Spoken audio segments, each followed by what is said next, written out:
2900 kilo વિસ્ફોટક પકડાયું ન હોત તો કેવો પ્રચંડ વિસ્ફોટ થઈ શકત અથવા તો દેશમાં ક્યાં ક્યાં શું શું ખાના ખરાબી ન કરી હોત એ એક સવાલ ઊભો થાય। પણ જ્યારે 29 તારીખે દરોડા પડ્યા હતા તો ડોક્ટર મુઝમ્મિલ ત્યાંથી પકડાયો હતો અને મુઝમ્મિલની નિશાનદેહી પર એની પૂછપરછમાંથી એક નામ સામે આવ્યું અને એ પણ બીજી એક ડોક્ટર અને એ પણ કાશ્મીર કનેક્શન ડોક્ટર શાહીન। આખરે કોણ છે આ ડોક્ટર શાહીન અને આખા ષડયંત્રમાં એનો શું રોલ હોઈ શકે અથવા તો શું રોલ છે હિના પાસેથી જાણીએ। જી બિલકુલ નુપુર, ડોક્ટર શાહીન જે છે એનો સૌથી મોટો રોલ એટલા માટે માનવામાં આવે છે કારણ કે એની જ્યારે અત્યારે પોલીસ અને એટીએસ તેની તપાસ કરી રહી છે, પરંતુ એનું કનેક્શન છે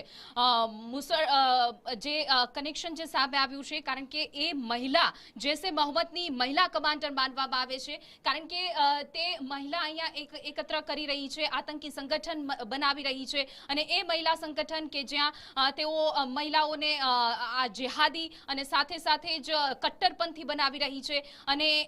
એક બીજો એક પણ તર્ક છે કારણ કે જે આ શાહીન જે છે એ હોય કે એક મહિલા હોય કે પછી ડોક્ટરો કે એ રીતે એવા વર્ગને પસંદ કરવામાં આવી રહ્યો છે કે કોઈ ઇઝીલી કોઈ એ વર્ગ ઉપર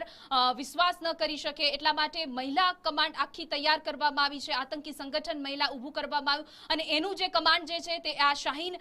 ચલાવી રહી હતી।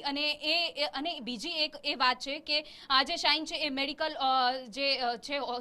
હતી હોસ્પિટલ એમાં કામ કરી રહી હતી અને એ હોસ્પિટલમાં અનેક જે